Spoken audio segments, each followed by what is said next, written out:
ایک روایت میں آتا ہے کہ اللہ لیلۃ النصف من شعبان کی 15ویں رات کو آسمان دنیا پہ اپنی رحمتوں سے جلوہ گر ہوتا ہے اور فرماتا ہے کوئی رزق مانگنے والا، میں اس کی جھولیاں بھر دوں، ہے کوئی مغفرت طلب کرنے والا، میں اس کے گناہ معاف کر دوں، ہے کوئی مجھ سے عافیت مانگنے والا، میں اس کو عافیتوں سے نواز دوں، ہے کوئی فلاں چیز مانگنے والا، ہے کوئی فلاں چیز مانگنے والا، اس کی رحمتیں آواز دیتی ہیں، اور یہ آواز غروب آفتاب سے لے کر کے طلوع فجر تک مسلسل بندوں کو دی جاتی ہے، اور بندے اس کے حضور اگر دستے طلب دراز کریں، اپنی جھولی پھیلائیں، تو اللہ تعالیٰ ان کو ان کے مانگنے سے بھی زیادہ عطا فرماتا۔ ام المومنین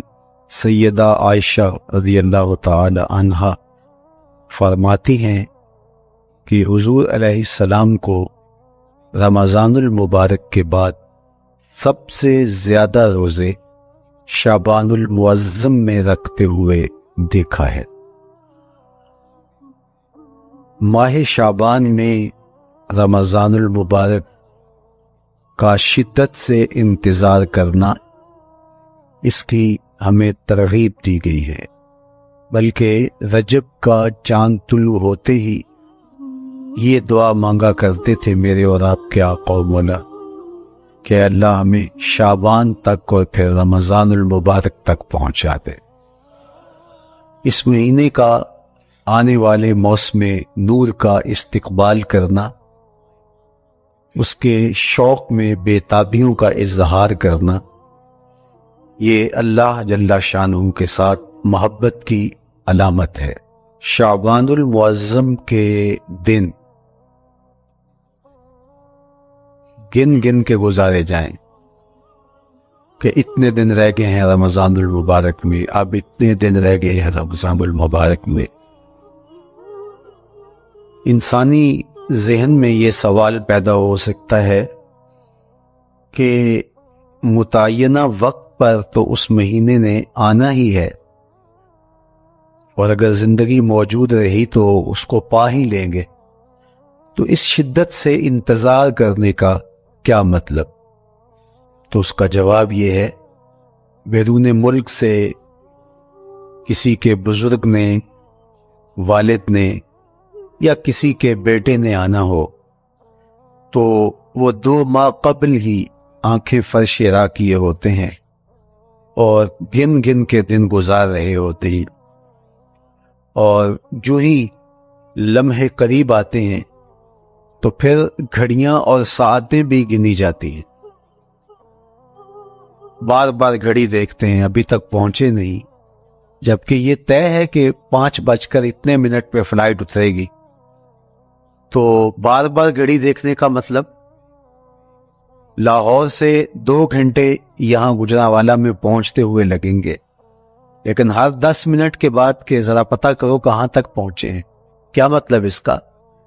مطلب اس کا یہ ہے کہ جب سینے میں کسی کا انتظار رکھا ہوا ہو تو پھر بے تابیاں، بے چینیاں، اضطراب موجود ہوتا ہے۔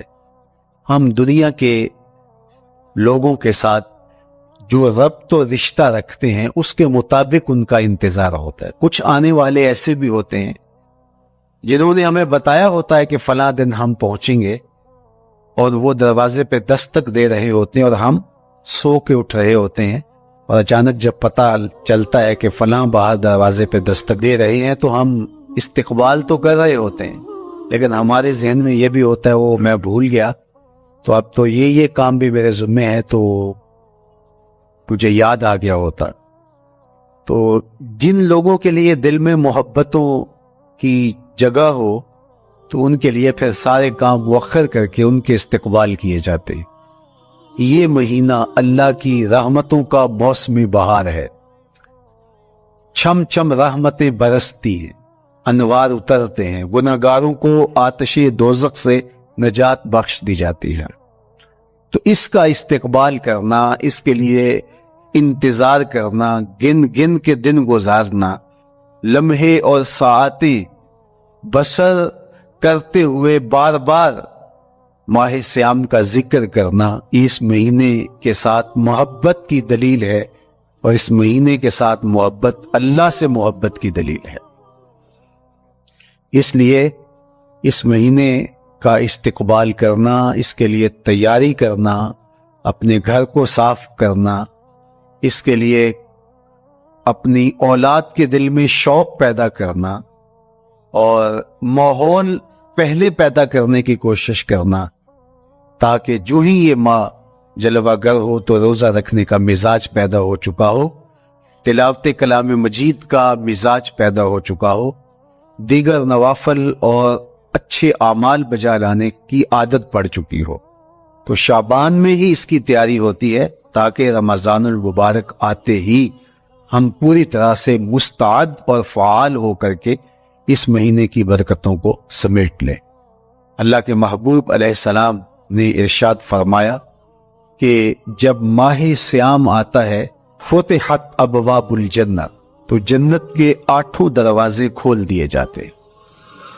جنت تو اللہ جل شانہ کی کرم نوازیوں کا ایک ایسا خوبصورت منظر ہے کہ آج تک نہ کسی آنکھ نے اس کو دیکھا، نہ کسی کان نے سنا، اور نہ اس کا کوئی تصور کر سکتا ہے، ایسی خوبصورت بنائی ہے۔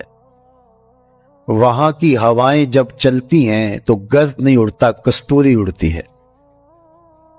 وہاں دودھ کی، شہد کی، مائے معین، کوثر، سلسبیل کی نہریں بہتی ہیں، موتی زمرد کے محلات بنے ہوئے، وہ خوبصورت محل اور وہ خوبصورت جنت کا ماحول۔ لیکن اس کے باوجود اس خوبصورت جنت کو، مرصع جنت کو، نظیف ترین بقعۂ رحمت کو 11 ماہ تک رنگ و روغن کیا جاتا ہے رمضان المبارک کے استقبال کے لیے، اور جب یہ مہینہ آتا ہے تو اس کے دروازے کھول دیے جاتے ہیں، اور جنت کے 8 دروازوں میں سے ایک دروازے کا نام باب الریان رکھا گیا ہے، جو صرف روزہ داروں کے اعزاز و تکریم کے لیے ہے۔ روزہ دار اس دروازے سے گزر کے جنت جاتے۔ تو آپ اندازہ کیجئے کہ اللہ نے اس ماہ مبارک کو کیا عزت دی ہے، کیا پروٹوکول دیا ہے، کیا تکریم بخشی ہے کہ نبیوں کا امام، امام المرسلین، خاتم الانبیاء، محبوب خدا اس مہینے کے لیے منتظر رہتے کہ یہ مہینہ آنے والا ہے، یہ مہینہ آنے والا ہے۔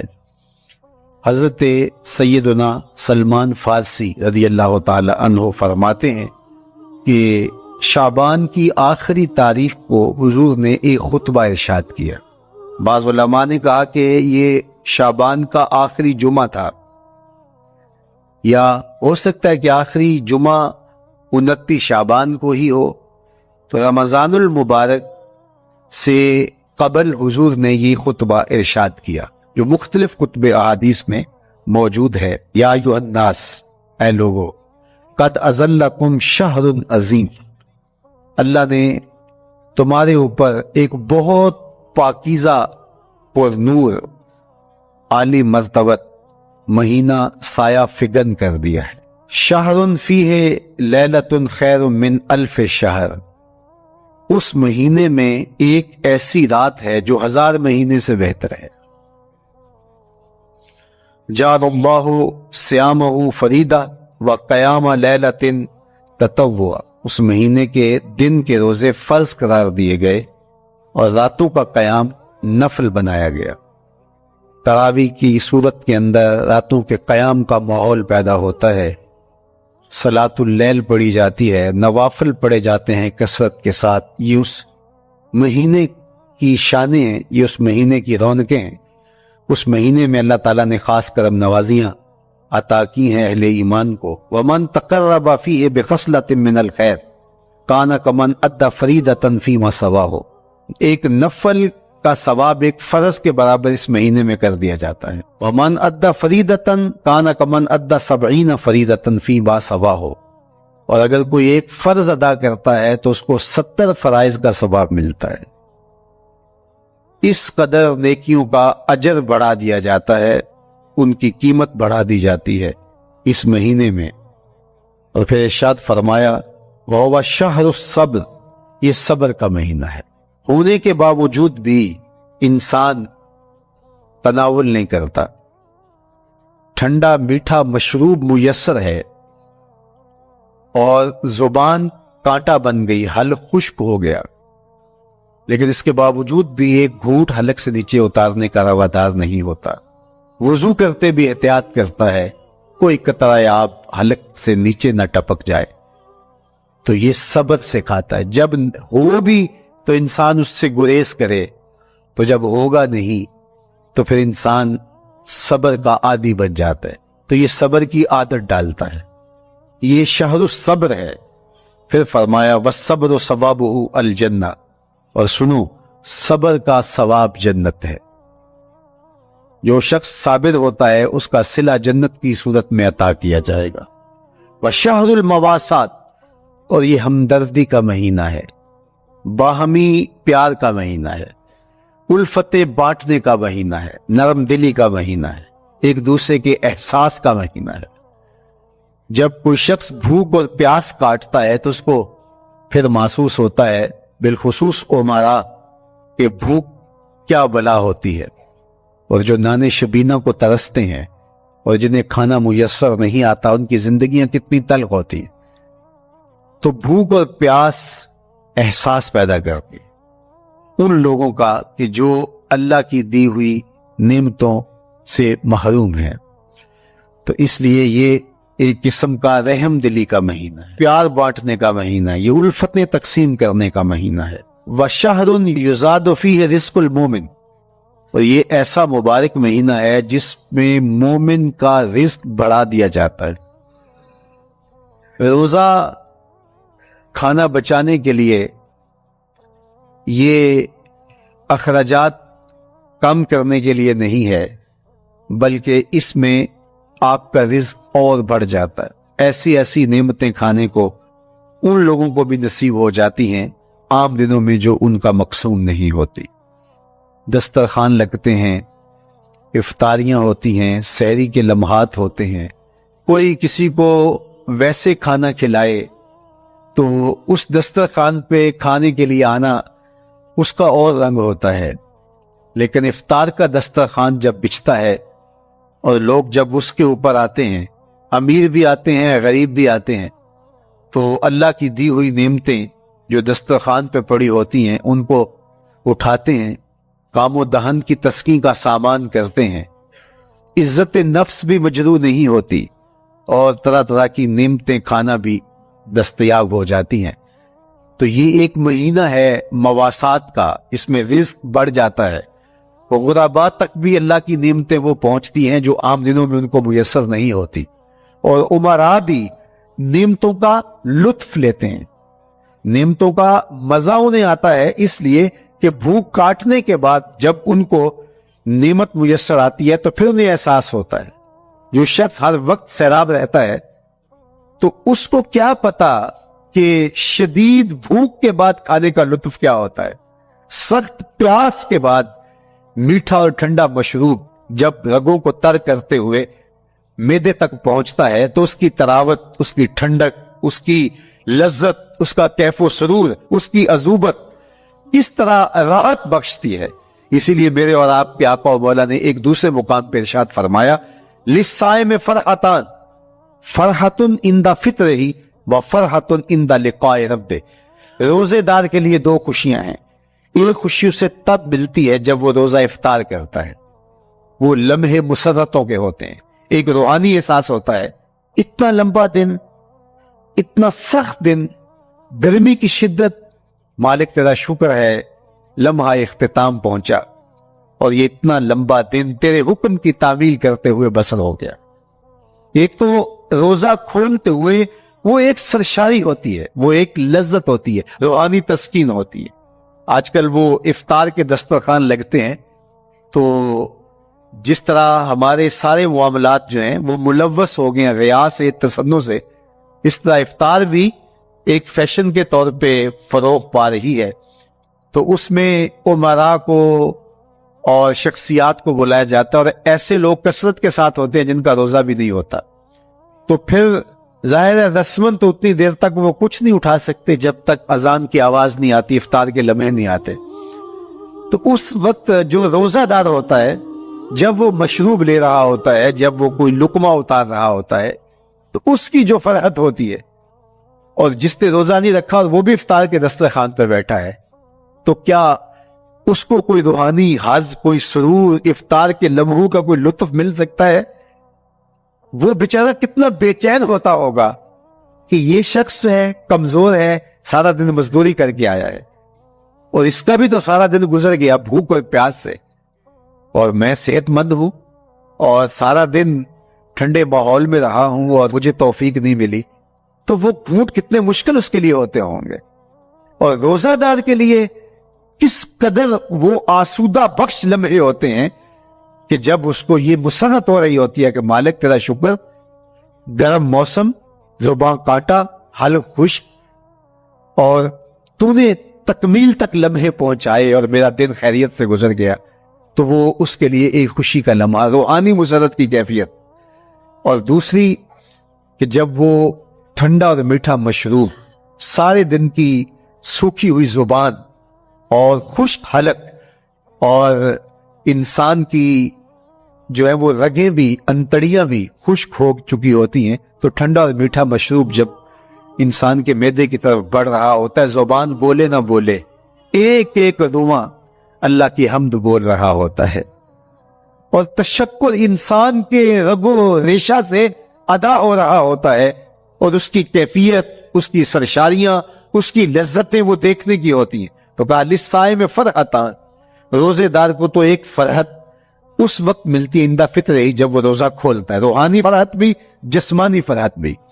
وَفَرْحَةٌ عِنْدَ لِقَاءِ رَبِّهِ، اور دوسری فرحت اور دوسری خوشی اسے تب ملے گی جب اس روزے کے صلے میں اللہ تعالیٰ اپنے رخ انور سے پردہ اٹھا دے گا اور روزہ دار کو اپنے دیدار کی دولت عطا کرے، تو وہ پھر منظر دیکھنے والا ہوگا، روزہ دار کی آنکھیں ٹھنڈی ہو جائیں گی۔ اصل افطار تو وہ ہوگی نا، اللہ اکبر، اصل تو شربت دیدار ملے گا جو روح کی پیاس بجھا دے گا، جو من کی بھوک مٹا دے گا۔ تو کہا للصائم فرحتان، فرحۃ عند فطرہ وفرحۃ عند لقاء ربہ، روزہ دار کے لیے دو خوشیاں ہیں، ایک خوشی وہ ہے جب اس کے جسم کی پیاس بجھتی ہے، اور ایک خوشی تب ملے گی جب روح کی بھوک مٹے گی، جب من کی پیاس بجھے گی، اور پھر وہ سرشاریوں کے عالم میں دیکھتا ہی چلا جائے گا، اور وہ سیراب ہی نہیں ہو پائے گا کہ میں ان دو آنکھوں سے دیکھ رہا ہوں، کاش کے لو لو دے مڈ لک لک چشمہ، ایک کھولا تھے ایک کجا ہو۔ وہ اس آرزو میں ہوگا کہ میرا رواں رواں آنکھ بن جائے اور میں اس دیدار سے فیضیاب ہوتا چلا جاؤں۔ تو وہ کیا لمحے ہوں گے، وہ کیا گھڑیاں ہوں گی، وہ کیا ساعتیں ہوں گی، کوئی لفظ نہیں ہے جن لفظوں میں ان حقیقتوں کو بیان کیا جا سکے، اس لیے کہ وہ منظر ہی وراء الورا ہوگا۔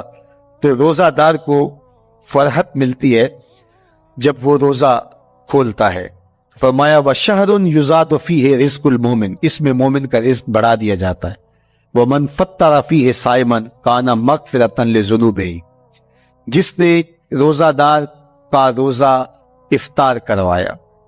اللہ کے محبوب فرماتے ہیں کہ ایک تو خود روزہ رکھا، اور دوسری سعادت یہ ہے کہ ماہ سیام میں روزہ دار کا روزہ افطار کروایا۔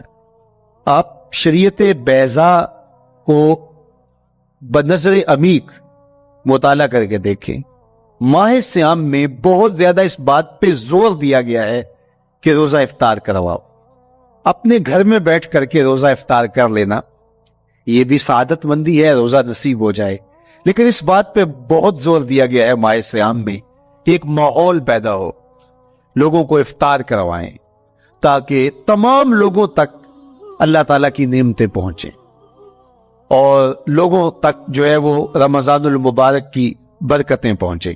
تو ارشاد فرمایا وَمَنْ فَطَّرَ فِيهِ صَائِمًا، جس نے روزے دار کا روزہ افطار کروایا، کَانَ مَغْفِرَةً لِذُنُوبِهِ، تو وہ افطار کروانا افطار کروانے والوں کے گناہوں کی بخشش کا ذریعہ بن جائے گا۔ یہ افطاری گناہوں کی مغفرت کا سبب بن جائے گی، وَإِتْقَ رَقْبَتِهِ مِنَ النَّارِ، اور آتش دوزخ سے گردن کی آزادی کا مجدہ جاں فضا بن جائے گا یہ امر کہ اس نے کسی کا روزہ افطار کروایا۔ وَقَانَ لَهُ مِثْلُ أَجْرِهِ مِنْ غَيْرِ أَنْ يَنْقُصَ مِنْ أَجْرِهِ شَيْءٌ، اور روزہ افطار کروانے والے کو روزہ رکھنے والے جتنا اجر ہی دیا جائے گا، لیکن روزہ رکھنے والے کے اجر میں بھی کوئی کمی نہیں واقع ہوگی۔ جتنا اس نے سارے دن کی بھوک اور پیاس کاٹ کر کے تکلیف اٹھا کر کے روزہ رکھا، جس نے شام کو اس کو افطار کر دیا، اتنا ہی ثواب اس کو عطا کر دیا جائے گا، اس کا اجر کم کیے بغیر۔ اللہ اکبر! یہ امت کے لیے اللہ نے کیا پیکج دیا ہے، کیا کرم نوازیاں ہیں اس امت کے لیے۔ آقا کریم نے ارشاد فرمایا، ایک شخص صبح سے لے کے ظہر تک مزدوری کرتا ہے، اس کو ایک قیراط دیا جاتا ہے، اور ایک شخص ظہر سے لے کر عصر تک مزدوری کرتا ہے، اس کو بھی ایک قیراط دیا جاتا ہے، اور ایک عصر سے لے کر مغرب تک مزدوری کرتا ہے، اس کو 2 قیراط دیے جاتے ہیں۔ فرمایا پہلی مثال یہود کی ہے، دوسری مثال نصارہ کی ہے، اور تیسری مثال میری امت کی ہے۔ یہودیوں نے اور عیسائیوں نے اس پہ اعتراض کیا کہ ہمارا اجر کیوں تھوڑا ہے، تو میرے اور آپ کے آقا و مولا نے فرمایا تمہارا تھوڑا نہیں، ہمارا زیادہ ہے۔ آج کل اگر 1000 روپیہ مزدوری چلتی ہو مزدور کی، تو کوئی شخص صبح سے شام تک ایک شخص سے مزدوری کروائے اور 1000 روپیہ دے دے، اور دوپہر کو اڈے سے جا کے ایک مزدور اور لے آئے اور شام کو اس کو بھی 1000 روپیہ دے آئے، اور ایک شخص کو عصر کے وقت لائے اس کو 2000 روپیہ دے دے، تو 1000 والا کہے کہ میرے سے زیادتی ہوئی ہے، تو اس سے زیادتی تو نہیں ہوئی، اسے تو پوری مزدوری دی گئی، اب اس پہ مہربانی ہوئی ہے، اس پہ رحمت ہوئی ہے۔ تو کہا یہود اور نصارہ کی یہ مثال ہے، ایک صبح سے ظہر تک مزدوری کرے اس کو 1 قیراط، ایک ظہر سے عصر تک مزدوری کرے اس کو بھی 1 قیراط، اور تیسرا بہت تھوڑا وقت عصر سے مغرب تک مزدوری کرے اس کو 2 قیراط۔ کہا یہ امت محمدیہ علی صاحب الصلوات کو دیا گیا نور ہے۔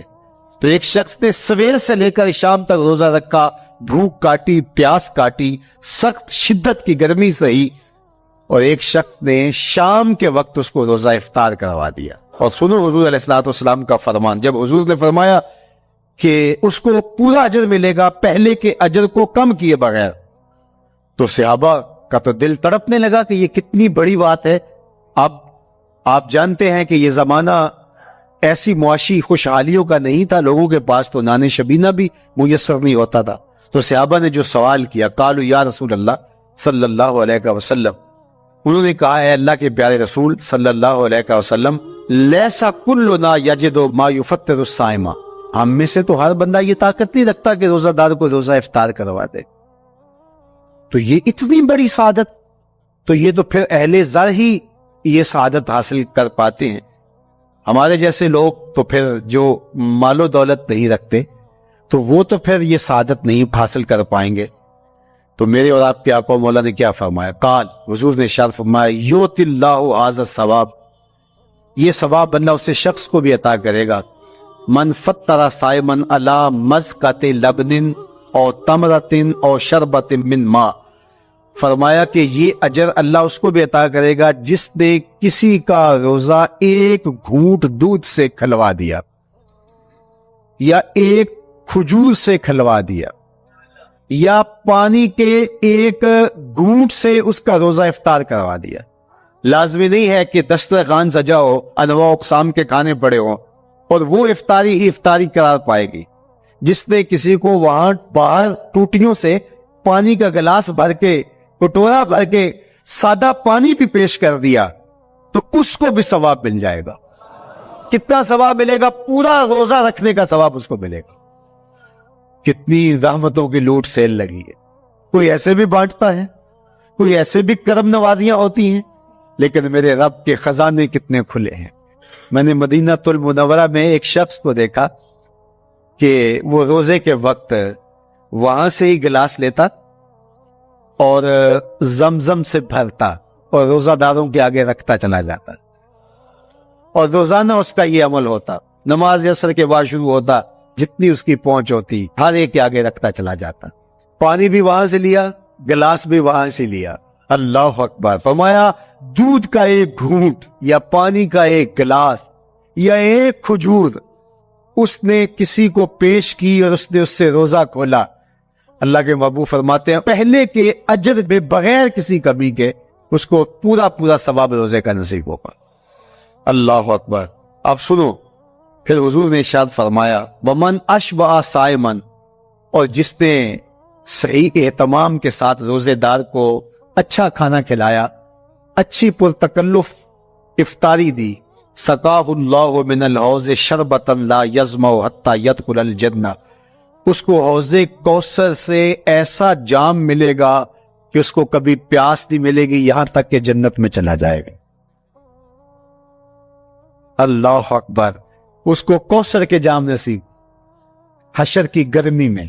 اور آپ کو معلوم ہے, علماء سے آپ نے بارہا سنا ہوگا کہ جام کوثر جس نے ایک بار پی لیا پھر 50,000 سال کے دن میں اس کو دوبارہ پیاس نہیں لگے گی. یہ جام کوثر کی خصوصیت ہے.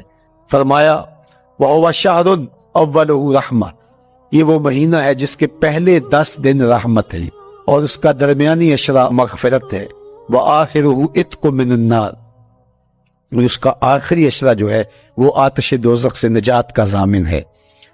فَاسْتَكْثِرُوا فِيهِ مِنْ 4 خِصَالٍ, کہا کہ 4 کام اس مہینے میں کثرت کے ساتھ کرو.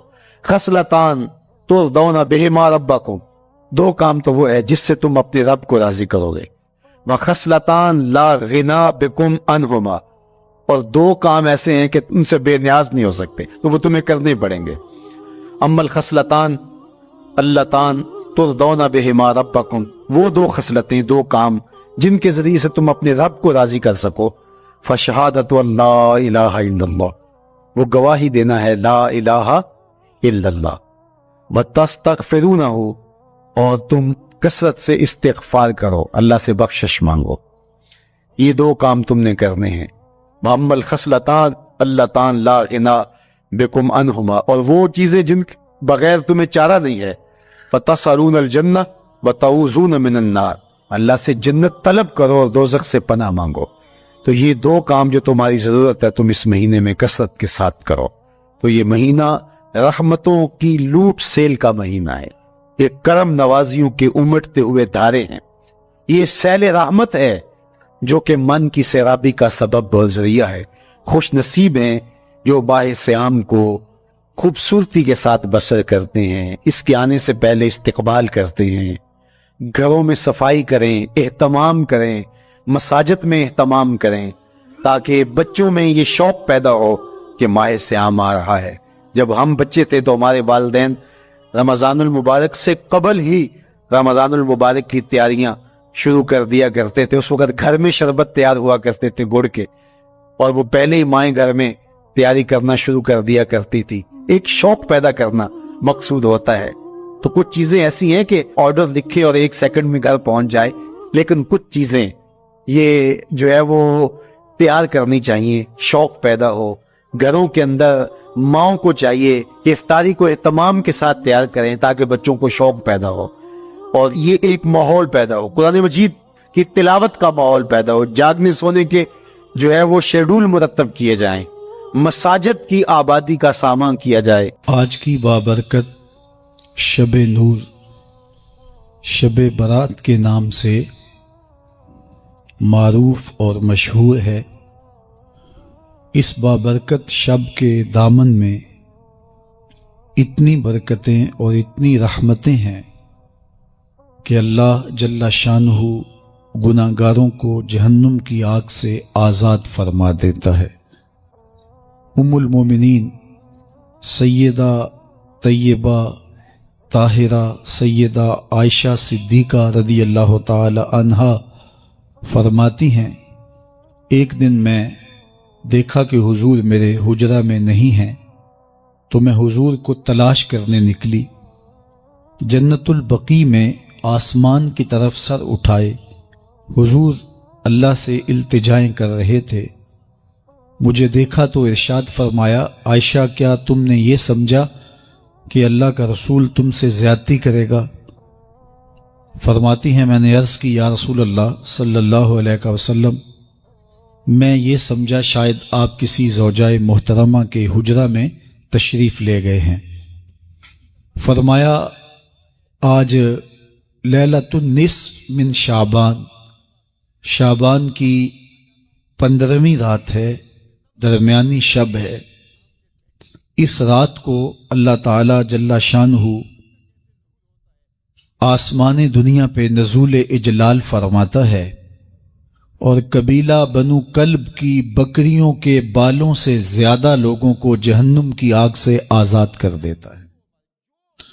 قبیلہ بنو کلب عرب کا بہت بڑا قبیلہ تھا جو بھیڑ بکریاں پالتے تھے، اور لاکھوں کی تعداد میں ان کی بکریوں اور بھیڑوں کے ریوڑ تھے۔ تو اس قبیلے کی بکریوں کے بالوں سے بھی زیادہ گناہ گاروں کو جہنم کی آگ سے آزاد کر دیا جاتا ہے۔ تو یہ وہ بابرکت شب رحمت ہے، شب نور ہے، جس کے دامن میں اتنی برکتیں ہیں کہ کوئی محروم نہیں رہتا۔ صرف وہ بد نصیب لوگ جو شرک میں مبتلا ہیں، جو سخت کینہ پرور ہیں، جو قطع رحمی کرتے ہیں، قاتل ہیں، عادی شرابی یا بدکار ہیں، انہیں اس مبارک رات میں محروم رکھا جاتا ہے، ورنہ اللہ کی رحمتوں کا عموم اس بابرکت راتوں میں اس قدر ہوتا ہے کہ کوئی گناہ گار جو اس کے حضور ہاتھ دعا کے لیے اٹھاتا ہے اور اپنا دامن پھیلا کے اس کی رحمتیں مانگتا ہے، اسے محروم نہیں رکھا جاتا، بلکہ اللہ سب گناہ گاروں کو جہنم کی آگ سے آزاد کر دیتا ہے۔ ایک روایت میں آتا ہے کہ اللہ لیلۃ النصف من شعبان، شعبان کی 15ویں رات کو آسمان دنیا پہ اپنی رحمتوں سے جلوہ گر ہوتا ہے اور فرماتا ہے کوئی رزق مانگنے والا، میں اس کی جھولیاں بھر دوں، ہے کوئی مغفرت طلب کرنے والا، میں اس کے گناہ معاف کر دوں، ہے کوئی مجھ سے عافیت مانگنے والا، میں اس کو عافیتوں سے نواز دوں، ہے کوئی فلاں چیز مانگنے والا، ہے کوئی فلاں چیز مانگنے والا۔ اس کی رحمتیں آواز دیتی ہیں، اور یہ آواز غروب آفتاب سے لے کر کے طلوع فجر تک مسلسل بندوں کو دی جاتی ہے، اور بندے اس کے حضور اگر دستے طلب دراز کریں، اپنی جھولی پھیلائیں، تو اللہ تعالیٰ ان کو ان کے مانگنے سے بھی زیادہ عطا فرماتا ہے۔ اس امت کو اللہ تعالیٰ نے اس طرح کی راتیں دے کر کے مغفرت، بخشش، غفران اور رحمتوں کی فراوانی نصیب کی ہے۔ میرے حضور نے ارشاد فرمایا ایک شخص صبح سے لے کے ظہر تک مزدوری کرتا ہے، اس کو ایک قیراط ملتا ہے۔ ایک ظہر سے لے کر عصر تک مزدوری کرتا ہے، اس کا وقت تھوڑا ہے لیکن اس کو بھی ایک قیراط ملتا ہے۔ اور تیسرا شخص عصر سے لے کر مغرب تک مزدوری کرتا ہے، اس کو 2 قیراط ملتے ہیں، جبکہ اس کا وقت دونوں سے کم ہے۔ فرمایا پہلی مثال یہود کی ہے، دوسری مثال نصارہ کی ہے، اور تیسری مثال میری امت کی ہے کہ اس کو تھوڑے عمل پر زیادہ ثواب دیا جاتا ہے۔ تو یہود اور نصارہ نے اس پہ برا منایا، تو حضور علیہ السلام نے فرمایا کہ اللہ نے ان کے اجر میں تو کمی نہیں کی، لیکن مسلمانوں کو زیادہ اجر دے دیا، تو یہ اس کی کرم نوازی ہے۔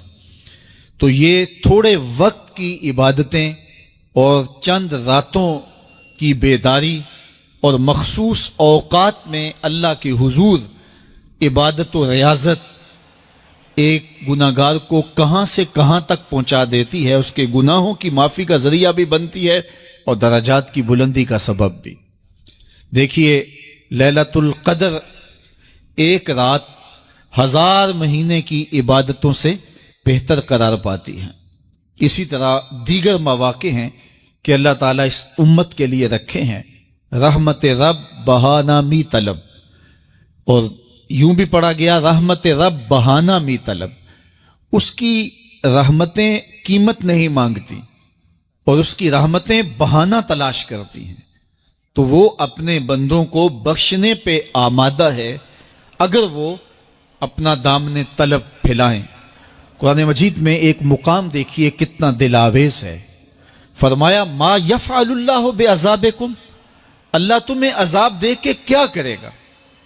اس کی یہ چاہت نہیں ہے کہ تمہیں عذاب میں مبتلا کرے، اس کی چاہت یہ ہے کہ تم اس کی چوکھٹ پہ آؤ، جھولی پھیلاؤ، اس سے خیرات اور رحمت مانگو، اور وہ تمہارے ماضی کے سارے گناہ معاف کر کے، ساری غلطیاں معاف کر کے تمہیں اپنی رحمتوں سے مالا مال فرما دے۔ تو وہ بندوں کو بخشنے پہ، بندوں کی مغفرت کرنے پہ آمادہ ہے اور اس کی رحمتیں بہانے تلاش کرتی ہیں۔ اللہ اکبر۔ اور دوسری جانب اس کے بندے، اس کے مملوک، اس کی مخلوق، اور مخلوق کی گناہگار اور نیکوکار اس کی رحمتوں کے طالب ہوتے ہیں، بلکہ وہ گناہ کرنے کے بعد جب معافی مانگتے ہیں تو اللہ کو یہ معافی بہت پسند ہے۔ معافی مانگنا، اس کے حضور اپنے دامن کو پھیلانا، وہ اس کو بہت زیادہ محبوب ہے۔ انسان کی فطرت کے اندر گناہ رکھا گیا ہے، آگ، ہوا، مٹی، پانی، یہ ان چار چیزوں کا مرکب ہے۔ اس کے جو عناصر ہیں اس میں کبھی اعتدال قائم نہیں رہتا اور اس سے گناہ سرزد ہو جاتے ہیں۔ گناہ کرنے کے بعد بندے کا اس گناہ پہ اصرار کرنا، اڑ جانا، ضد کرنا، توبہ نہ کرنا، اللہ کو یہ پسند نہیں۔ لیکن اگر اس سے گناہ سرزد ہو جائے تو پھر وہ توبہ کر لے تو اللہ کو یہ بہت زیادہ پسند ہے۔ جو اس سے ہو سکے نیکی وہ اللہ کے حضور پیش کرے، لیکن اس کے اندر جو شر رکھی گئی ہے، اس کے اندر جو قوتیں گناہ کی رکھی گئی ہیں، اس سے اگر اس سے گناہ سرزد ہو جائے تو پھر وہ اللہ سے توبہ کرے، اللہ کی طرف رجوع کرے، تو اللہ اس کی توبہ کو نہ صرف قبول کرتا ہے بلکہ اس کے گناہوں کو معاف کرتا ہے اور گناہوں کو بدل کے نیکیوں میں تبدیل کر دیتا ہے۔ جب گناہ نیکیوں میں تبدیل ہو گئے تو جتنا بڑا گناہ گار تھا اتنا بڑا نیکوکار ہو گیا۔ حضرت سیدنا عمر رضی اللہ تعالیٰ عنہ بازار میں جا رہے تھے تو ایک شرابی نے ہاتھ میں بوتل پکڑی تھی شراب کی، تو حضرت عمر ہاتھ میں درہ رکھتے تھے اور آپ کا جاہو جلال دیتنیت ہوتا، تو جو ہی حضرت عمر رضی اللہ تعالیٰ عنہ کو اس نے دیکھا تو ڈر گیا اور دل ہی دل میں کہا اے اللہ آج عمر کے قہر سے بچا لے، میں تیری بارگاہ میں سچی توبہ کرتا ہوں، اور جلدی سے شراب کو بغل میں چھپا لیا۔ اتنے میں حضرت عمر سر پہ پہنچ گئے اور گرج کر کڑک کے کہا کہ یہ تیری بغل میں کیا ہے؟ چونکہ اس کو بوتل چھپاتے دیکھا تھا تو وہ ڈر گیا اور ڈرتے ڈرتے کہنے لگا حضرت یہ سرکہ ہے۔ اب تھی تو شراب لیکن ڈرتے ہوئے بولا حضرت سرکہ ہے۔ تو حضرت عمر نے کہا نکال۔ جب نکالا تو شراب نہیں تھی، واقعی سرکہ بن چکا تھا۔ تو جب اللہ کے حضور کوئی توبہ کرتا ہے اللہ اس کے گناہوں کو بدل کے نیکیوں میں تبدیل کر دیتا ہے۔ حدیث پاک میں آتا ہے کہ قیامت کے دن اللہ ایک شخص کو کہے گا کہ اپنا نامہ اعمال پڑھ، تو وہ نامہ اعمال پڑھنے لگ جائے گا۔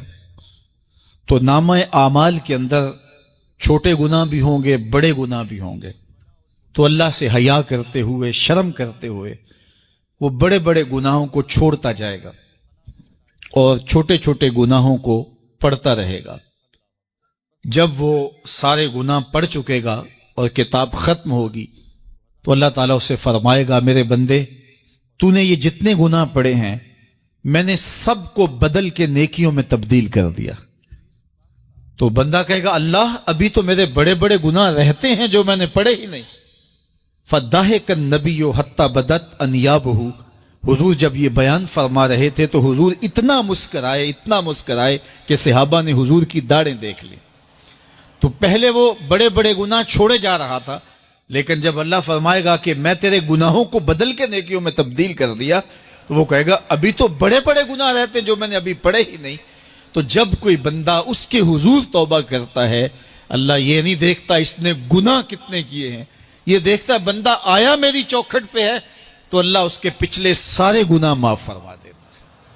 اللہ اکبر۔ میرے اور آپ کے آقا و مولا نے اللہ کے حضور توبہ کرنے اور اس پر اللہ کی خوشی اور اللہ کی خوشنودی کا ذکر کرتے ہوئے ایک مثال بیان فرمائی کہ ایک شخص صحرا میں سفر کر رہا تھا، تو وہ ایک درخت کے نیچے دوپہر کاٹنے کے لیے، سستانے کے لیے رک گیا اور درخت کے ساتھ اپنے اونٹ کو باندھ دیا اور خود لیٹ گیا تاکہ دوپہر کاٹ لوں۔ تھوڑی دیر کے بعد جب اس کی آنکھ کھلی تو اس نے کیا دیکھا کہ اونٹ ماں ساز و سامان کے ساتھ غائب ہے۔ اب صحرا میں اونٹ کا گم ہو جانا گویا زندگی چلے جانے کے مترادف ہے۔ تو اس نے دائیں بائیں بھاگ دوڑ کے دیکھا کہ کہیں اونٹ کا نشان مل جائے، لیکن اونٹ کا نشان نہیں ملا۔ تا حد نظر کوئی انسانی آبادی نہیں۔ وہ بھاگا اور تھک ہار کے دوبارہ اسی درخت کے نیچے بیٹھ گیا اور پیاس سے ہلکان ہوا جا رہا تھا اور درخت کے ساتھ ٹیک لگا کے لیٹ گیا اور موت کا انتظار کرنے لگا۔ جن لوگوں نے صحرا کا سفر کیا ہے ان کو اس بات کا اندازہ ہوگا کہ کئی 100 میل تک انسانی آبادی ہی نہیں، اب نہ کچھ کھانے کے لیے بچا نہ کچھ پینے کے لیے بچا، اونٹ بھی غائب ہو گیا، توشا بھی ساتھ ہی چلا گیا، تو اب ظاہر ہے سیدھی موت ہی نظر آ رہی ہے۔ تو وہ اس درخت کے ساتھ ٹیک لگا کے بیٹھ جاتا ہے اور موت کا منتظر ہوتا ہے۔ تھوڑی دیر کے بعد پھر اس کی دوبارہ آنکھ لگ جاتی ہے۔ جب دوبارہ آنکھ لگتی ہے تو تھوڑی دیر بعد پھر آنکھ کھلتی ہے۔ جب دوبارہ آنکھ کھلتی ہے تو دیکھتا ہے کہ اونٹ جو گما تھا ماں ساز و سامان کے اس کے پاس کھڑا ہے۔ تو صحرا میں اس حالت میں اونٹ کا مل جانا زندگی مل جانے کے مترادف ہے۔ تو وہ اتنا خوش ہوا کہ خوشی کی انتہا نہ رہی، بلکہ مسرتوں کے ہجوم میں درک گیا اور کہنے کیا لگا، اللہم انت عبدی وانا ربک، اے اللہ تو میرا بندہ اور میں تیرا رب۔ کہنا تو یہ تھا کہ تو میرا رب اور میں تیرا بندہ، لیکن مسرتوں کا ہجوم ہی اتنا تھا، خوشیوں کا ہجوم ہی اتنا تھا کہ زبان پہ قابو نہ رہا۔ کسی کے آنے سے ایسے ہوش اڑے ساقی کے، شراب سیخ پہ ڈالی اور بوتل میں کباب۔ کہنا یہ تھا اللہم انت ربی وانا عبدک، لیکن اس قدر خوش ہوا جب بھی تیری قربت کے امکان نظر آئے ہم اتنے خوش ہوئے کہ پریشان نظر آئے۔ تو کہنا یہ تھا کہ اے اللہ تو میرا رب اور میں تیرا بندہ، لیکن خوشیوں کے ہجوم میں وہ کہتا ہے اللہم انت عبدی وانا ربک، اے اللہ تو میرا بندہ اور میں تیرا رب۔ حضور یہ بات بیان کرنے کے بعد صحابہ سے پوچھتے ہیں کہ ذرا بتاؤ اس بندے کو کتنی خوشی ہوئی کہ خوشی میں زبان بھی قابو نہ رہی اور اپنے آپ پہ کنٹرول نہ رہا، اور خوشیوں کے ہجوم میں اسے یہ بھی پتہ نہیں چل رہا کہ وہ کیا بول رہا ہے۔ تو صحابہ نے عرض کی حضور بہت زیادہ اسے خوشی ہوئی۔ تو میرے حضور نے یہ بات کرنے کے بعد ارشاد فرمایا، جس طرح اس کو گما ہوا اونٹ ملا اور اس کی خوشی کی انتہا نہ رہی، تو فرمایا جب کوئی شخص توبہ کرتا ہے اور اللہ کی حضور پلٹ کے آتا ہے، گناہوں سے معافی مانگ کے اس کی دہلیز پہ آتا ہے، میرے حضور نے فرمایا اللہ اس سے بھی زیادہ خوش ہوتا ہے کہ میرا بندہ میری چوکھٹ پہ آ گیا ہے۔ تو وہ یہ چاہتا نہیں کہ اپنے بندوں کو عذاب دوں، وہ خود آگ میں چھلانگے لگائے تو اس کی مرضی، اگر گناہ سرزد بھی ہو گیا ہے تو کوئی بات نہیں، معافی مانگ لی جائے۔ ام المومنین سیدہ عائشہ رضی اللہ تعالی عنہا فرماتی ہیں کہ حضور علیہ السلام کو رمضان المبارک کے بعد سب سے زیادہ روزے شعبان المعظم میں رکھتے ہوئے دیکھا ہے۔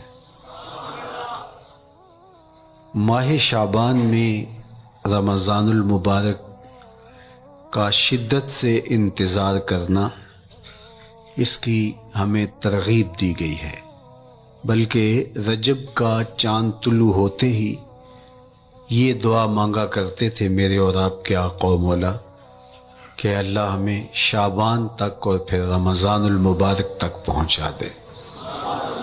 اس مہینے کا آنے والے موسم نور کا استقبال کرنا، اس کے شوق میں بے تابیوں کا اظہار کرنا، یہ اللہ جل شانہ کے ساتھ محبت کی علامت ہے۔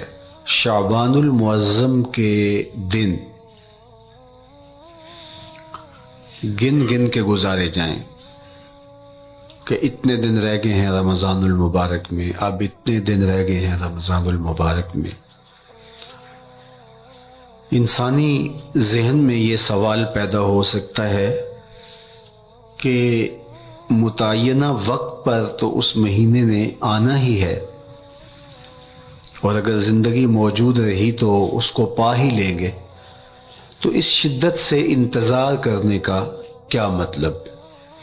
تو اس کا جواب یہ ہے، بیرون ملک سے کسی کے بزرگ نے، والد نے یا کسی کے بیٹے نے آنا ہو تو وہ 2 ماہ قبل ہی آنکھیں فرش راہ کیے ہوتے ہیں اور گن گن کے دن گزار رہے ہوتے ہیں، اور جو ہی لمحے قریب آتے ہیں تو پھر گھڑیاں اور ساعتیں بھی گنی جاتی ہیں۔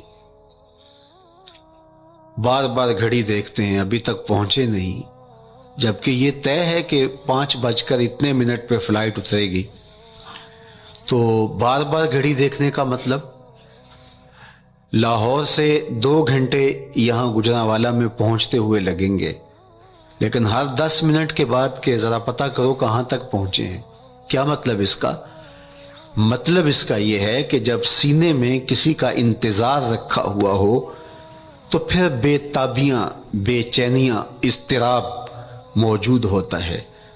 ہم دنیا کے لوگوں کے ساتھ جو ربط و رشتہ رکھتے ہیں اس کے مطابق ان کا انتظار ہوتا ہے۔ کچھ آنے والے ایسے بھی ہوتے ہیں جنہوں نے ہمیں بتایا ہوتا ہے کہ فلاں دن ہم پہنچیں گے، اور وہ دروازے پہ دستک دے رہے ہوتے ہیں اور ہم سو کے اٹھ رہے ہوتے ہیں، اور اچانک جب پتہ چلتا ہے کہ فلاں باہر دروازے پہ دستک دے رہے ہیں تو ہم استقبال تو کر رہے ہوتے ہیں، لیکن ہمارے ذہن میں یہ بھی ہوتا ہے وہ میں بھول گیا، تو اب تو یہ کام بھی میرے ذمے ہے، تو مجھے یاد آ گیا ہوتا۔ تو جن لوگوں کے لیے دل میں محبتوں کی جگہ ہو تو ان کے لیے پھر سارے کام مؤخر کر کے ان کے استقبال کیے جاتے ہیں۔ یہ مہینہ اللہ کی رحمتوں کا موسم بہار ہے، چھم چھم رحمتیں برستی ہیں، انوار اترتے ہیں، گناہگاروں کو آتش دوزخ سے نجات بخش دی جاتی ہے۔ تو اس کا استقبال کرنا، اس کے لیے انتظار کرنا، گن گن کے دن گزارنا، لمحے اور ساعتیں بسر کرتے ہوئے بار بار ماہ سیام کا ذکر کرنا، یہ اس مہینے کے ساتھ محبت کی دلیل ہے، اور اس مہینے کے ساتھ محبت اللہ سے محبت کی دلیل ہے۔ اس لیے اس مہینے کا استقبال کرنا، اس کے لیے تیاری کرنا، اپنے گھر کو صاف کرنا، اس کے لیے اپنی اولاد کے دل میں شوق پیدا کرنا اور ماحول پہلے پیدا کرنے کی کوشش کرنا، تاکہ جو ہی یہ ماہ جلوہ گر ہو تو روزہ رکھنے کا مزاج پیدا ہو چکا ہو، تلاوت کلام مجید کا مزاج پیدا ہو چکا ہو، دیگر نوافل اور اچھے اعمال بجا لانے کی عادت پڑ چکی ہو۔ تو شعبان میں ہی اس کی تیاری ہوتی ہے تاکہ رمضان المبارک آتے ہی ہم پوری طرح سے مستعد اور فعال ہو کر کے اس مہینے کی برکتوں کو سمیٹ لیں۔ اللہ کے محبوب علیہ السلام نے ارشاد فرمایا کہ جب ماہ سیام آتا ہے فتحت ابواب الجنہ، تو جنت کے 8 دروازے کھول دیے جاتے ہیں۔ جنت تو اللہ جل شانہ کی کرم نوازیوں کا ایک ایسا خوبصورت منظر ہے کہ آج تک نہ کسی آنکھ نے اس کو دیکھا، نہ کسی کان نے سنا، اور نہ اس کا کوئی تصور کر سکتا ہے، ایسی خوبصورت بنائی ہے۔ وہاں کی ہوائیں جب چلتی ہیں تو گرد نہیں اڑتا، کستوری اڑتی ہے۔ وہاں دودھ کی، شہد کی، مائے معین، کوثر، سلسبیل کی نہریں بہتی ہیں، موتی زمرد کے محلات بنے ہوئے ہیں۔ وہ خوبصورت محل اور وہ خوبصورت جنت کا ماحول لیکن اس کے باوجود اس خوبصورت جنت کو، مرصع جنت کو، نظیف ترین بقعۂ رحمت کو 11 ماہ تک رنگ و روغن کیا جاتا ہے رمضان المبارک کے استقبال کے لیے، اور جب یہ مہینہ آتا ہے تو اس کے دروازے کھول دیے جاتے ہیں، اور جنت کے 8 دروازوں میں سے ایک دروازے کا نام باب الریان رکھا گیا ہے، جو صرف روزہ داروں کے اعزاز و تکریم کے لیے ہے۔ روزہ دار اس دروازے سے گزر کے جنت جاتے ہیں۔ تو آپ اندازہ کیجئے کہ اللہ نے اس ماہ مبارک کو کیا عزت دی ہے، کیا پروٹوکول دیا ہے، کیا تکریم بخشی ہے کہ نبیوں کا امام، امام المرسلین، خاتم الانبیاء، محبوب خدا اس مہینے کے لیے منتظر رہتے کہ یہ مہینہ آنے والا ہے، یہ مہینہ آنے والا ہے۔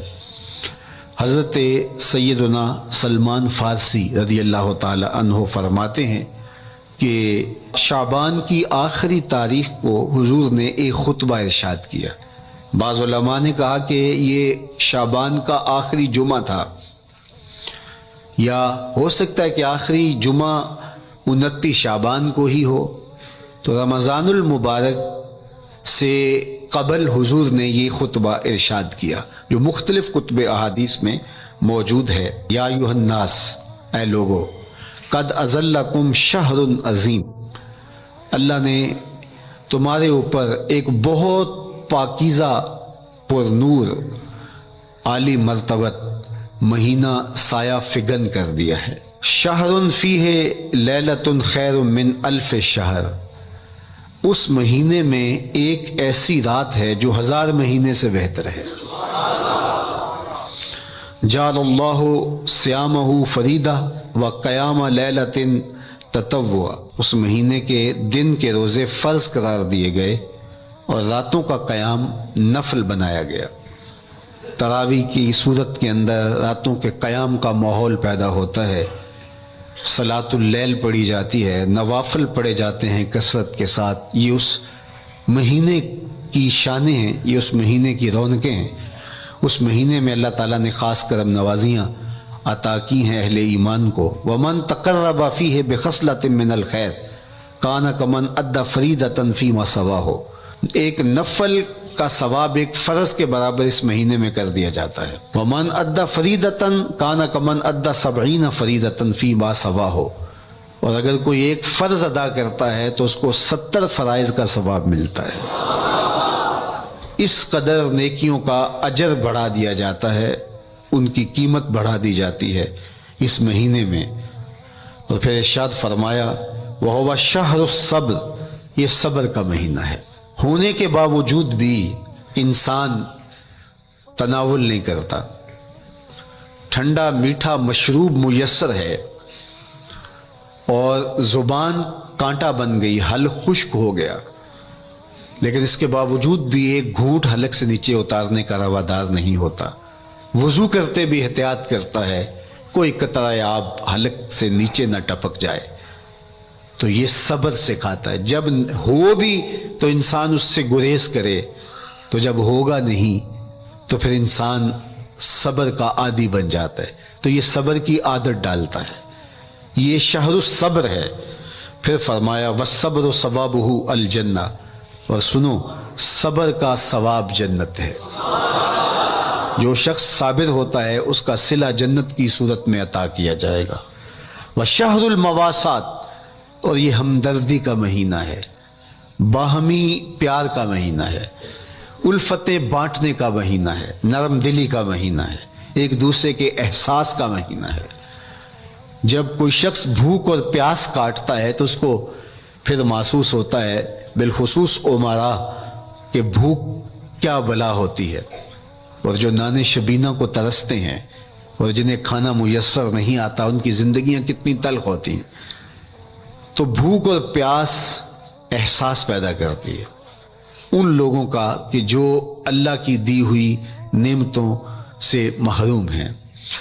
تو اس لیے یہ ایک قسم کا رحم دلی کا مہینہ ہے، پیار بانٹنے کا مہینہ ہے، یہ الفتیں تقسیم کرنے کا مہینہ ہے۔ وَشَهْرٌ يُزَادُ فِيهِ رِزْقُ الْمُؤْمِنِ، تو یہ ایسا مبارک مہینہ ہے جس میں مومن کا رزق بڑھا دیا جاتا ہے۔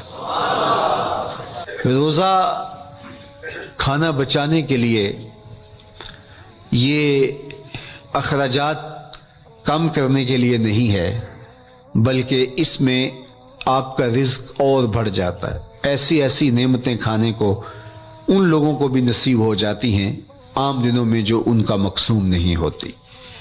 دسترخوان لگتے ہیں، افطاریاں ہوتی ہیں، سحری کے لمحات ہوتے ہیں، کوئی کسی کو ویسے کھانا کھلائے تو اس دسترخوان پہ کھانے کے لیے آنا اس کا اور رنگ ہوتا ہے، لیکن افطار کا دسترخوان جب بچھتا ہے اور لوگ جب اس کے اوپر آتے ہیں، امیر بھی آتے ہیں، غریب بھی آتے ہیں، تو اللہ کی دی ہوئی نعمتیں جو دسترخوان پہ پڑی ہوتی ہیں ان کو اٹھاتے ہیں، کام و دہن کی تسکین کا سامان کرتے ہیں، عزت نفس بھی مجروح نہیں ہوتی اور طرح طرح کی نعمتیں کھانا بھی دستیاب ہو جاتی ہیں۔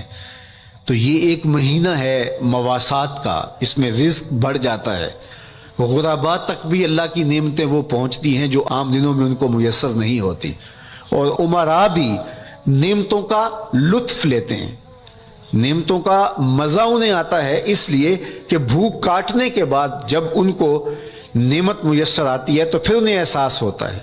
جو شخص ہر وقت سیراب رہتا ہے تو اس کو کیا پتا کہ شدید بھوک کے بعد کھانے کا لطف کیا ہوتا ہے۔ سخت پیاس کے بعد میٹھا اور ٹھنڈا مشروب جب رگوں کو تر کرتے ہوئے معدے تک پہنچتا ہے تو اس کی تراوت، اس کی ٹھنڈک، اس کی لذت، اس کا کیف و سرور، اس کی عذوبت کس طرح راحت بخشتی ہے۔ اسی لیے میرے اور آپ کے آقا و مولا نے ایک دوسرے مقام پہ ارشاد فرمایا، للصائم فرحتان، فرحت عند فطرہ و فرحت عند لقاء ربہ۔ روزے دار کے لیے دو خوشیاں ہیں، ایک خوشی اسے تب ملتی ہے جب وہ روزہ افطار کرتا ہے، وہ لمحے مسرتوں کے ہوتے ہیں، ایک روحانی احساس ہوتا ہے، اتنا لمبا دن، اتنا سخت دن، گرمی کی شدت، مالک تیرا شکر ہے لمحہ اختتام پہنچا اور یہ اتنا لمبا دن تیرے حکم کی تعمیل کرتے ہوئے بسر ہو گیا۔ ایک تو روزہ کھولتے ہوئے وہ ایک سرشاری ہوتی ہے، وہ ایک لذت ہوتی ہے، روحانی تسکین ہوتی ہے۔ آج کل وہ افطار کے دسترخوان لگتے ہیں تو جس طرح ہمارے سارے معاملات جو ہیں وہ ملوث ہو گئے ہیں ریا سے، تصنع سے، اس طرح افطار بھی ایک فیشن کے طور پہ فروغ پا رہی ہے۔ تو اس میں امراء کو اور شخصیات کو بلایا جاتا ہے اور ایسے لوگ کثرت کے ساتھ ہوتے ہیں جن کا روزہ بھی نہیں ہوتا، تو پھر ظاہر ہے رسماً تو اتنی دیر تک وہ کچھ نہیں اٹھا سکتے جب تک اذان کی آواز نہیں آتی، افطار کے لمحے نہیں آتے۔ تو اس وقت جو روزہ دار ہوتا ہے جب وہ مشروب لے رہا ہوتا ہے، جب وہ کوئی لقمہ اتار رہا ہوتا ہے، تو اس کی جو فرحت ہوتی ہے، اور جس نے روزہ نہیں رکھا اور وہ بھی افطار کے دسترخوان پہ بیٹھا ہے، تو کیا اس کو کوئی روحانی حظ، کوئی سرور، افطار کے لمحوں کا کوئی لطف مل سکتا ہے؟ وہ بیچارہ کتنا بے چین ہوتا ہوگا کہ یہ شخص ہے کمزور ہے، سارا دن مزدوری کر کے آیا ہے اور اس کا بھی تو سارا دن گزر گیا بھوک اور پیاس سے، اور میں صحت مند ہوں اور سارا دن ٹھنڈے ماحول میں رہا ہوں اور مجھے توفیق نہیں ملی، تو وہ گھونٹ کتنے مشکل اس کے لیے ہوتے ہوں گے۔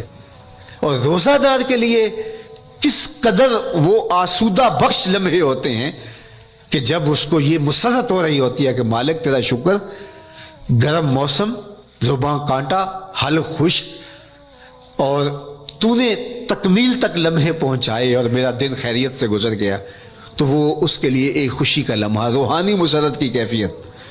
اور دوسری کہ جب وہ ٹھنڈا اور میٹھا مشروب، سارے دن کی سوکھی ہوئی زبان اور خشک حلق اور انسان کی جو ہے وہ رگیں بھی، انتڑیاں بھی خشک ہو چکی ہوتی ہیں، تو ٹھنڈا اور میٹھا مشروب جب انسان کے معدے کی طرف بڑھ رہا ہوتا ہے، زبان بولے نہ بولے، ایک ایک رواں اللہ کی حمد بول رہا ہوتا ہے، اور تشکر انسان کے رگو ریشہ سے ادا ہو رہا ہوتا ہے، اور اس کی کیفیت، اس کی سرشاریاں، اس کی لذتیں وہ دیکھنے کی ہوتی ہیں۔ تو کہا للصائم فرحتان، روزے دار کو تو ایک فرحت اس وقت ملتی ہے اندہ فطر ہی جب وہ روزہ کھولتا ہے، روحانی فرحت بھی جسمانی فرحت بھی، وَفَرْحَةٌ عِنْدَ لِقَاءِ رَبِّهِ، اور دوسری فرحت اور دوسری خوشی اسے تب ملے گی جب اس روزے کے صلے میں اللہ تعالیٰ اپنے رخ انور سے پردہ اٹھا دے گا اور روزہ دار کو اپنے دیدار کی دولت عطا کرے گا، تو وہ پھر منظر دیکھنے والا ہوگا،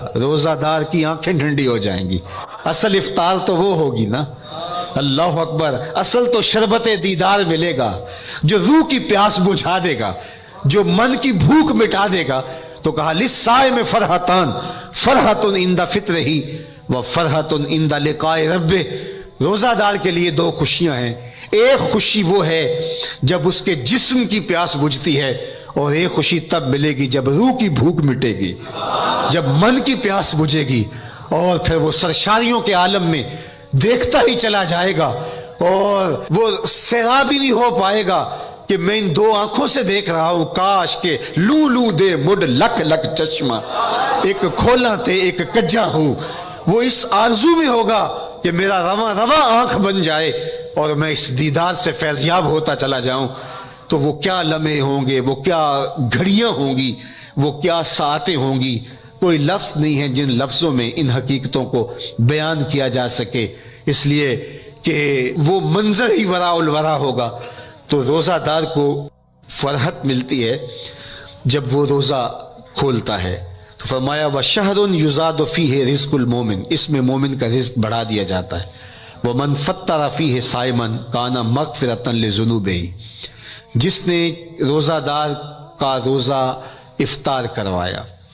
اللہ کے محبوب فرماتے ہیں کہ ایک تو خود روزہ رکھا، اور دوسری سعادت یہ ہے کہ ماہ صیام میں روزہ دار کا روزہ افطار کروایا۔ آپ شریعت بیضاء کو بنظر عمیق مطالعہ کر کے دیکھیں، ماہ صیام میں بہت زیادہ اس بات پہ زور دیا گیا ہے کہ روزہ افطار کرواؤ۔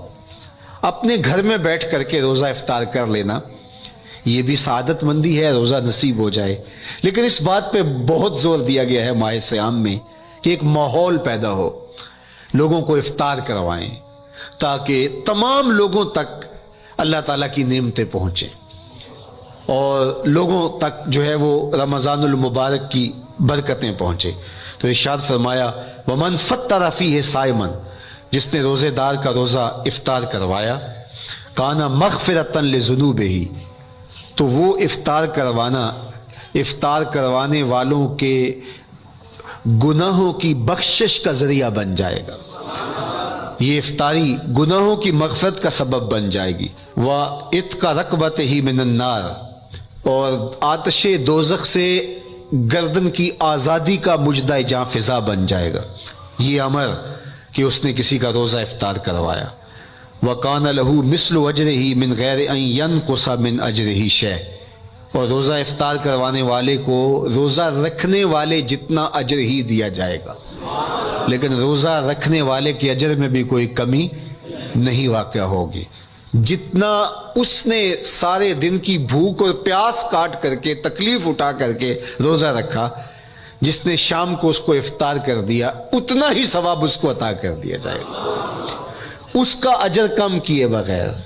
اللہ اکبر، یہ امت کے لیے اللہ نے کیا پیکج دیا ہے، کیا کرم نوازیاں ہیں اس امت کے لیے۔ آقا کریم نے ارشاد فرمایا ایک شخص صبح سے لے کے ظہر تک مزدوری کرتا ہے، اس کو ایک قیراط دیا جاتا ہے، اور ایک شخص ظہر سے لے کر عصر تک مزدوری کرتا ہے، اس کو بھی ایک قیراط دیا جاتا ہے، اور ایک عصر سے لے کر مغرب تک مزدوری کرتا ہے، اس کو 2 قیراط دیے جاتے ہیں۔ فرمایا پہلی مثال یہود کی ہے، دوسری مثال نصارہ کی ہے، اور تیسری مثال میری امت کی ہے۔ یہودیوں نے اور عیسائیوں نے اس پہ اعتراض کیا کہ ہمارا اجر کیوں تھوڑا ہے، تو میرے اور آپ کے آقا و مولا نے فرمایا تمہارا تھوڑا نہیں، ہمارا زیادہ ہے۔ آج کل اگر 1000 روپیہ مزدوری چلتی ہو مزدور کی، تو کوئی شخص صبح سے شام تک ایک شخص سے مزدوری کروائے اور 1000 روپیہ دے دے، اور دوپہر کو اڈے سے جا کے ایک مزدور اور لے آئے اور شام کو اس کو بھی 1000 روپیہ دے آئے، اور ایک شخص کو عصر کے وقت لائے اس کو 2000 روپیہ دے دے، تو 1000 والا کہے کہ میرے سے زیادتی ہوئی ہے تو اس سے زیادتی تو نہیں ہوئی, اسے تو پوری مزدوری دی گئی ہے. اب اس پہ مہربانی ہوئی ہے, اس پہ رحمت ہوئی ہے. تو کہا یہود اور نصارہ کی یہ مثال ہے, ایک صبح سے ظہر تک مزدوری کرے اس کو 1 قیراط, ایک ظہر سے عصر تک مزدوری کرے اس کو بھی 1 قیراط, اور تیسرا بہت تھوڑا وقت عصر سے مغرب تک مزدوری کرے اس کو 2 قیراط. کہا یہ امت محمدیہ علی صاحب الصلوات کو دیا گیا نور ہے. تو ایک شخص نے سویر سے لے کر شام تک روزہ رکھا, بھوک کاٹی, پیاس کاٹی, سخت شدت کی گرمی سہی, اور ایک شخص نے شام کے وقت اس کو روزہ افطار کروا دیا. اور سنو حضور علیہ الصلوۃ والسلام کا فرمان, جب حضور نے فرمایا کہ اس کو پورا اجر ملے گا پہلے کے اجر کو کم کیے بغیر, تو صحابہ کا تو دل تڑپنے لگا کہ یہ کتنی بڑی بات ہے. اب آپ جانتے ہیں کہ یہ زمانہ ایسی معاشی خوشحالیوں کا نہیں تھا, لوگوں کے پاس تو نان شبینہ بھی میسر نہیں ہوتا تھا. تو صحابہ نے جو سوال کیا, قالوا یا رسول اللہ صلی اللہ علیہ وسلم, انہوں نے کہا اے اللہ کے پیارے رسول صلی اللہ علیہ وسلم, لیسا کلنا یجد ما یفطر الصائم, ہم میں سے تو ہر بندہ یہ طاقت نہیں رکھتا کہ روزہ دار کو روزہ افطار کروا دے. تو یہ اتنی بڑی سعادت, تو یہ تو پھر اہل زر ہی یہ سعادت حاصل کر پاتے ہیں. ہمارے جیسے لوگ تو پھر جو مال و دولت نہیں رکھتے تو وہ تو پھر یہ سعادت نہیں حاصل کر پائیں گے. تو میرے اور آپ کے آقا و مولا نے کیا فرمایا, قال, حضور نے ارشاد فرمایا, یؤتی اللہ ھذا الثواب, یہ ثواب اللہ اس شخص کو بھی عطا کرے گا, من فطر صائما علی مزقۃ لبن او تمرۃ او شربۃ من ماء, فرمایا کہ یہ اجر اللہ اس کو بھی عطا کرے گا جس نے کسی کا روزہ 1 گھونٹ دودھ سے کھلوا دیا یا 1 کھجور سے کھلوا دیا یا پانی کے 1 گھونٹ سے اس کا روزہ افطار کروا دیا. لازمی نہیں ہے کہ دسترخوان سجا ہو, انواع اقسام کے کھانے پڑے ہوں اور وہ افطاری ہی افطاری قرار پائے گی. جس نے کسی کو وہاں باہر ٹوٹیوں سے پانی کا گلاس بھر کے, کٹورا بھر کے سادہ پانی بھی پیش کر دیا تو اس کو بھی ثواب مل جائے گا. کتنا ثواب ملے گا؟ پورا روزہ رکھنے کا ثواب اس کو ملے گا. کتنی رحمتوں کی لوٹ سیل لگی ہے. کوئی ایسے بھی بانٹتا ہے, کوئی ایسے بھی کرم نوازیاں ہوتی ہیں, لیکن میرے رب کے خزانے کتنے کھلے ہیں. میں نے مدینہ المنورہ میں ایک شخص کو دیکھا کہ وہ روزے کے وقت وہاں سے ہی گلاس لیتا اور زمزم سے بھرتا اور روزہ داروں کے آگے رکھتا چلا جاتا, اور روزانہ اس کا یہ عمل ہوتا. نماز عصر کے بعد شروع ہوتا, جتنی اس کی پہنچ ہوتی ہر ایک کے آگے رکھتا چلا جاتا. پانی بھی وہاں سے لیا, گلاس بھی وہاں سے لیا. اللہ اکبر. فرمایا دودھ کا 1 گھونٹ یا پانی کا 1 گلاس یا 1 کھجور اس نے کسی کو پیش کی اور اس نے اس سے روزہ کھولا. اللہ کے محبوب فرماتے ہیں پہلے کے اجر میں بغیر کسی کمی کے اس کو پورا ثواب روزے کا نصیب ہوگا. اللہ اکبر. اب سنو, پھر حضور نے ارشاد فرمایا ومن اشبع صائما, اور جس نے صحیح اہتمام کے ساتھ روزے دار کو اچھا کھانا کھلایا, اچھی پرتکلف افطاری دی, سقاہ اللہ من الحوض شربتا لا یظمأ حتی یدخل الجنہ, اس کو حوض کوثر سے ایسا جام ملے گا کہ اس کو کبھی پیاس نہیں ملے گی یہاں تک کہ جنت میں چلا جائے گا. اللہ اکبر. اس کو کوثر کے جام نصیب ہوں گے حشر کی گرمی میں. اور آپ کو معلوم ہے, علماء سے آپ نے بارہا سنا ہوگا کہ جام کوثر جس نے 1 بار پی لیا پھر 50,000 سال کے دن میں اس کو دوبارہ پیاس نہیں لگے گی. یہ جام کوثر کی خصوصیت ہے. فرمایا وَهُوَ شَهْرٌ أَوَّلُهُ رَحْمَةٌ, یہ وہ مہینہ ہے جس کے پہلے 10 دن رحمت ہیں اور اس کا درمیانی عشرہ مغفرت ہے. وَآخِرُهُ عِتْقٌ مِّنَ النَّارِ, اور اس کا آخری عشرہ جو ہے وہ آتش دوزخ سے نجات کا ضامن ہے. فَاسْتَكْثِرُوا فِيهِ مِنْ 4 خِصَالٍ, کہا کہ 4 کام اس مہینے میں کثرت کے ساتھ کرو. خصلتان ترضون بہما ربکم, 2 کام تو وہ ہے جس سے تم اپنے رب کو راضی کرو گے. وخصلتان لا غنا بکم عنہما, اور 2 کام ایسے ہیں کہ ان سے بے نیاز نہیں ہو سکتے تو وہ تمہیں کرنے پڑیں گے. اما الخصلتان اللتان ترضون بہما ربکم، وہ دو خصلتیں، دو کام جن کے ذریعے سے تم اپنے رب کو راضی کر سکو، فشہادت اللہ الہ الا اللہ، وہ گواہی دینا ہے لا الہ الا اللہ، وتستغفرونہ، اور تم کثرت سے استغفار کرو، اللہ سے بخشش مانگو، یہ دو کام تم نے کرنے ہیں۔ وَأَمَّا الْخَصْلَتَانِ اللَّتَانِ لَا غِنَىٰ بِكُمْ عَنْهُمَا، اور وہ چیزیں جن کے بغیر تمہیں چارہ نہیں ہے، فَتَسْأَلُونَ الْجَنَّةَ وَتَعُوذُونَ مِنَ النَّارِ، اللہ سے جنت طلب کرو اور دوزخ سے پناہ مانگو۔ تو یہ دو کام جو تمہاری ضرورت ہے تم اس مہینے میں کثرت کے ساتھ کرو۔ تو یہ مہینہ رحمتوں کی لوٹ سیل کا مہینہ ہے، یہ کرم نوازیوں کے امٹتے ہوئے دھارے ہیں، یہ سیل رحمت ہے جو کہ من کی سیرابی کا سبب اور ذریعہ ہے۔ خوش نصیب ہیں جو ماہ صیام کو خوبصورتی کے ساتھ بسر کرتے ہیں، اس کے آنے سے پہلے استقبال کرتے ہیں، گھروں میں صفائی کریں، اہتمام کریں، مساجد میں اہتمام کریں، تاکہ بچوں میں یہ شوق پیدا ہو کہ ماہ صیام آ رہا ہے۔ جب ہم بچے تھے تو ہمارے والدین رمضان المبارک سے قبل ہی رمضان المبارک کی تیاریاں شروع کر دیا کرتے تھے۔ اس وقت گھر میں شربت تیار ہوا کرتے تھے گڑ کے، اور وہ پہلے ہی مائیں گھر میں تیاری کرنا شروع کر دیا کرتی تھی۔ ایک شوق پیدا کرنا مقصود ہوتا ہے۔ تو کچھ چیزیں ایسی ہیں کہ آرڈر لکھیں اور 1 سیکنڈ میں گھر پہنچ جائے، لیکن کچھ چیزیں یہ جو ہے وہ تیار کرنی چاہیے، شوق پیدا ہو۔ گھروں کے اندر ماؤں کو چاہیے کہ افطاری کو اہتمام کے ساتھ تیار کریں تاکہ بچوں کو شوق پیدا ہو، اور یہ ایک ماحول پیدا ہو، قرآن مجید کی تلاوت کا ماحول پیدا ہو، جاگنے سونے کے جو ہے وہ شیڈول مرتب کیے جائیں، مساجد کی آبادی کا سامان کیا جائے۔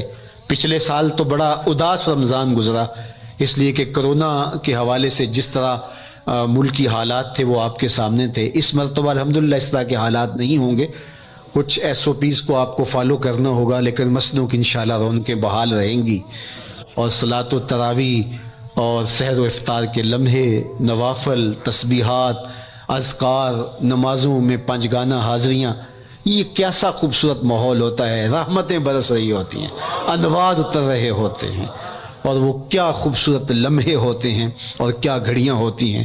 انشاءاللہ امسال مرکز مصطفیٰ کے اندر صلاۃ التراویح کے لیے خاص طور پہ ہم اہتمام کر رہے ہیں۔ میری آرزو تھی کہ جب مرکز کی تکمیل ہو تو پھر رمضان المبارک کا اہتمام کے ساتھ جو ہے وہ ہم انتظام و انصرام کیا کریں گے، چونکہ اس سے قبل بہت سارے تعمیراتی کاموں کی وجہ سے ہم الجھے رہتے تھے، لیکن اللہ کے فضل سے اب مرحلہ اول کی تکمیل ہو گئی اور مرحلہ ثانی کی طرف ہم بڑھنے والے ہیں۔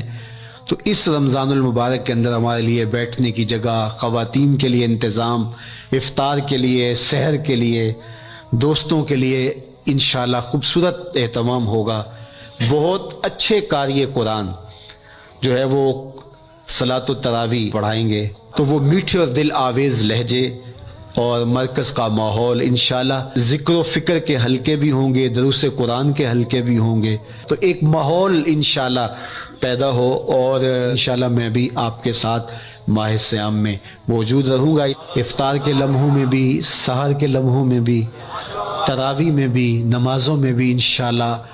اور پھر جب ہم ہوں گے تو ماہ صیام ہوگا، رحمت کی گھڑیاں ہوں گی، اترتے ہوئے انوار ہوں گے، محبتوں کا ہجوم ہوگا، افطار کے میلے ہوں گے، سحری کے خوشگوار لمحے ہوں گے، قرآن کی دل نواز صدائیں ہوں گی، اور مرکز مصطفیٰ کا نورانی پرکیف بہن بائی کی جان ہوتی ہے اور بائی بہن کا مال ہوتا ہے۔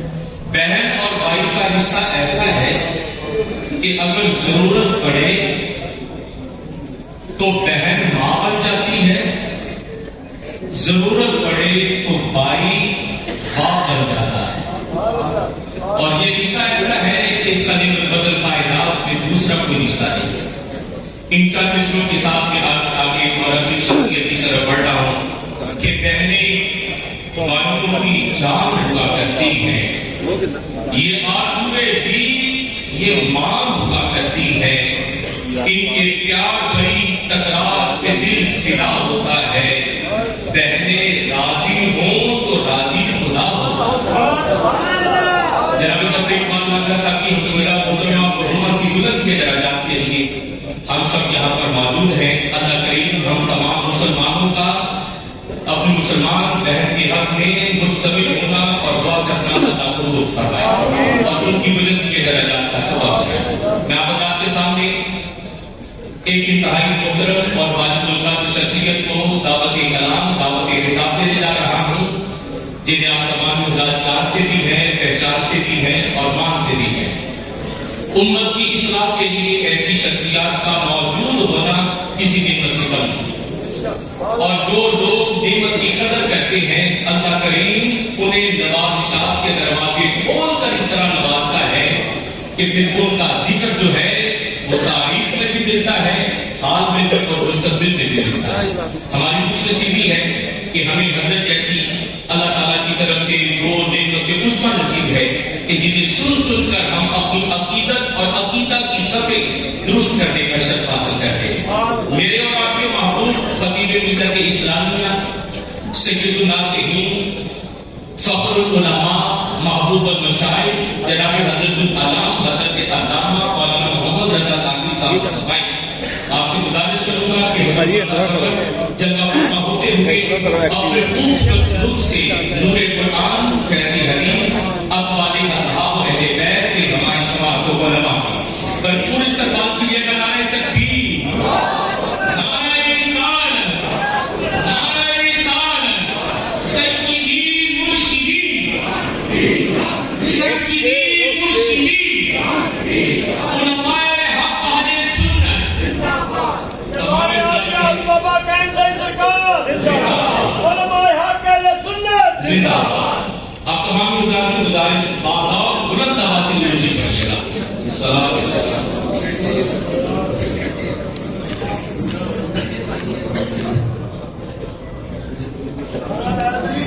السلام علیکم ورحمۃ اللہ وبرکاتہ۔ لوليه الصلاة والسلام على نبيه وآله وصحبه وبارك وسلم۔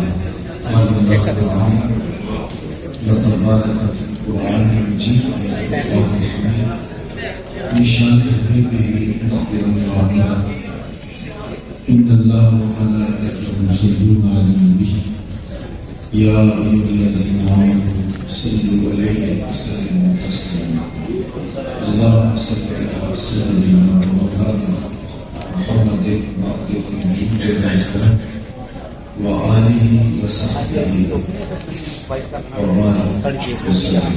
حمد و تعریف و توسیع اللہ جل وعلا کی ذات و برکات کے لیے جو خالق کائنات بھی ہے اور مالک شش جگہ۔ اللہ جل وعلا کی